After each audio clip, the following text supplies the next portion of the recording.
আমি সিং কনসালটেন্সিতে পাপ্পু সিং এর কাছে এসেছিলাম আজকে একটা লোক আদালতের চিঠি পেয়ে। অনেক ভয় পেয়ে গেছিলাম আমি এবং আমার মিসেস।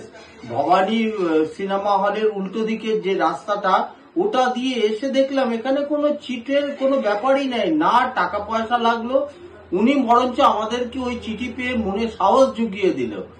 আমিও চাই আমার মতো যারা এরকম অনেক ভয় পেয়ে যায় তারা এইভাবে এখানে আসুক, কথা বলুক, ভয় কেটে যাবে। আমরা সত্যি আজকে উপকৃত, অনেক দূর থেকে এসে আজকে আমরা সত্যি খুব উপকারী হয়ে গেলাম এবং নির্ভাবনায় চলে যেতে পারছি, বাড়ি ফিরে যেতে পারছি।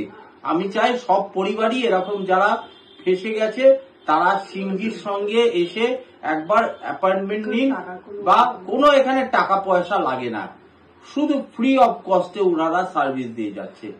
এই বলে আমি আমার বক্তব্যটা শেষ করছি এবং খুব খুশি মনে এখান থেকে বেরোতে পারছি।